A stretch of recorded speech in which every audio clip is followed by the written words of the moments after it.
Here are my top 3 exercises for the quads and the glutes. These are exercises that are hitting both the quads and the glutes together in a compound movement. There are no isolation exercises on this list, but stuff to be efficient hitting both at the same time. So these 3 are in no particular order as far as maybe effectiveness, but maybe in preference for what I would do or what I would choose first, starting with the back squat. So why I prefer the back squat, there's many ways you can squat: front squats, Zercher squats. You could even do things similar on a machine like a leg press or maybe a hack squat. But I like the back squat. One, it allows you to just load up, probably the heaviest out of the barbell versions of it. I think if you can get yourself under a bar, it might be the best bang for your buck just as an overall workout. We are talking quads and glutes today, and it does an excellent job of hitting those. As far as sets and reps on this, and again, this is just my preferred way to do things, but anywhere from maybe 3 to 6 sets is kind of where I live. And then reps, anywhere from about 5, 6 up to 15 is where I hang out most of the time in that as well. You can do less, you can do more as far as reps go, but I think that 5, 6 to 15 is the best bang for your buck. Next on the list, we got walking lunges.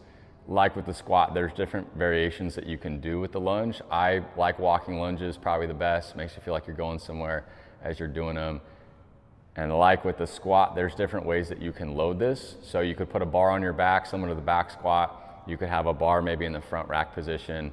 I think my favorite way to load the walking lunge is with dumbbells down by my side. You're typically not going to be doing walking lunges with the type of weight that you would maybe back squat. So you can get away with utilizing dumbbells. You might get heavy enough with the dumbbells to where it feels like your grip is going to fail before your quads and your glutes do. In that case, something like a lifting strap on both your hands there would help make sure that your grip doesn't fail before your quads and glutes do, or if you're like me, maybe your cardio.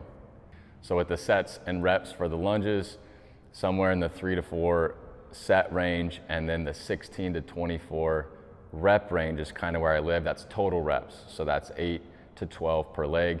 Again, you could do more on the rep side or less on that, but that 8 to 12 per leg is kind of the sweet spot, I think. So last and definitely least, we got the Bulgarian split squats, aka Bulgarian death squats, aka Bulgarian, why am I doing these squats? Because that's what I'm thinking, and most are as they do these sets. It's probably my most love-hate relationship. I love them because they're effective. I hate them because they hurt and they're effective. But like the lunge, this is a unilateral movement. So I'm working one leg at a time. Unlike the lunge you're doing right, left.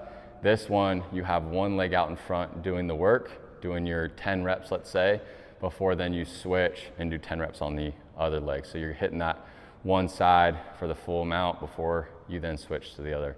It's probably the biggest difference and why maybe the burn is so intense in the quad on this one specifically.